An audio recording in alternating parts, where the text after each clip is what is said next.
Kenapa pernikahan sekarang terasa memberatkan? Katanya pernikahan itu momen sekali seumur hidup. Tapi kok rasanya sekarang lebih mirip pameran. Bukannya pernikahan itu momen sakral. Tapi entah kenapa di zaman sekarang sakralnya makin hilang.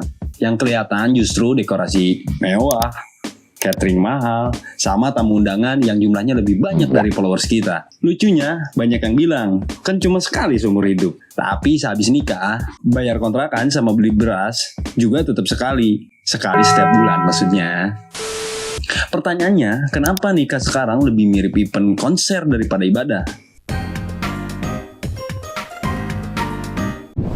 Nikah sekarang kayak jadi ajang pembuktian sosial. Kalau nggak ada resepsi mewah, dibilang nggak mampu. Kalau nggak ada pelaminan ratusan juta, dibilang pernikahan gagal. Padahal, siapa yang bikin standar itu? Tetangga? Mertua? Atau kita sendiri yang terjebak gengsi? Jujur aja, banyak orang yang sebelum nikah lebih pusing mikirin gimana biar acaranya kelihatan mewah daripada gimana biar rumah tangga nanti bisa awet dan bahagia. Yang lebih ironis, standar kemewahan ini seringnya bukan dari pasangan, tapi dari orang tua, mertua, atau bahkan tetangga yang mulutnya lebih pedas daripada cabai rawit. Masa nikahnya cuma di KUA? Nggak malu apa? Nikah kok sederhana banget sih? Kok nikahnya nggak ada resepsi? Udah isi duluan ya? Tapi mereka nggak mikir habis resepsi anak sama mantunya harus hidup pakai apa. Kan nggak mungkin bayar listrik pakai undangan bekas. Jadi kalau logikanya cuma sekali seumur hidup, jangan-jangan kita cuma siap pesta tapi nggak siap hidup. Coba kita hitung kasar aja deh. Resepsi sederhana di kota kecil aja bisa habis 30-50 juta. Kalau di kota besar bisa tembus ratusan juta. Itu baru pestanya, belum mas kawin, seserahan, make up, fotografer, baju adat, sewa gedung, dekorasi, belum juga amplop potensi. Pokoknya nikah itu udah kayak paket all in one. Bikin bahagia sehari, bikin pusing bertahun-tahun.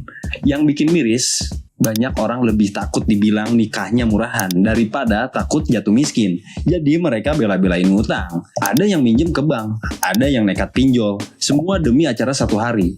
Padahal yang datang paling cuma makan, foto, lalu pulang. Besoknya mereka udah lupa. Tapi tetap ada yang masih ingat. Yap, tagihan utang sama debt collector.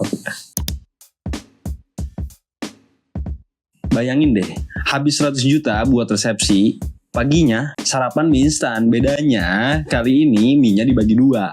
Karena duitnya tinggal recehan. Loh, kan masih ada rendang sisa kemarin.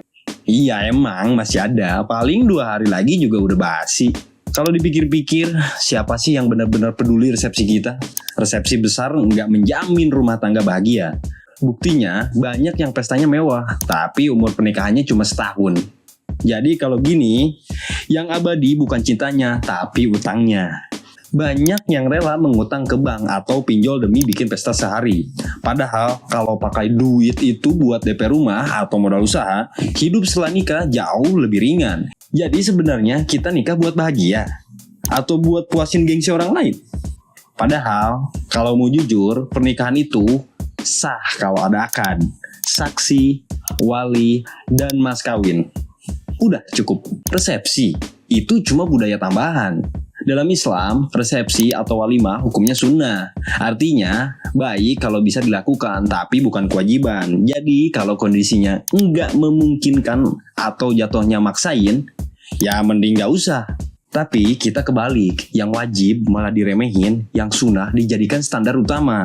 Hasilnya, banyak pasangan yang mikir nikah itu ribet dan mahal. Padahal, yang ribet itu gengsi manusia, bukan akadnya. Masalahnya, yang sering terjadi itu nikah bukan karena siap berumah tangga, tapi karena pengen pamer, pengen dipuji, pengen diposting di Instagram, pengen kelihatan banyak duit. Padahal tamu undangan itu bukan sekedar buat merayakan kebahagiaan kita, tapi buat nyobain catering gratis. Jangan kaget kalau ternyata yang diomongin setelah acara bukan doa restu, tapi rendangnya agak keras ya. Ada contoh sederhana, misalnya gini. Ada pasangan nikah cuma dengan akad sederhana di masjid. Undang keluarga dekat. Uangnya mereka simpan buat DP rumah. Atau modal usaha. Hasilnya setelah nikah, mereka tenang. Gak bakal ada drama-drama utang. Bandingin deh sama yang pesta mewah sehari. Tapi habis itu utangnya ada di mana-mana. Jadi, apa solusinya? Ya balik lagi ke esensi pernikahan. Kalau punya uang lebih, silahkan resepsi besar. Gak ada yang larang. Tapi kalau finansial terbatas, gak usah maksain. Nikah sederhana bukan aib. Lebih baik sederhana tapi langgeng. Daripada mewah tapi hancur di tengah jalan. Lebih baik nikah sederhana tapi rumah tangga harmonis. Daripada nikah mewah tapi setelahnya tiap bulan ribut gara-gara utang. Resepsi cuma sehari, tapi pernikahan seumur hidup. Masa kita rela tukar kebahagiaan panjang dengan gengsi satu hari? Jadi sekarang balik ke kalian. Mau nikah untuk bahagia? Atau nikah untuk pamer? Kalau gue pribadi, mending pesta kecil tapi masa depan jelas. Karena kenyataannya yang akan ikut ngerasain suka duka dari pernikahan itu kita sendiri, bukan tamu undangan yang cuma datang buat makan rendang. Kalau kalian ada di posisi ini, pilih mana? Nikah sederhana atau nikah mewah demi gengsi? Tulis di kolom komentar, siapa tahu ada jawaban kalian bisa jadi bahasan lain di video selanjutnya. Adios.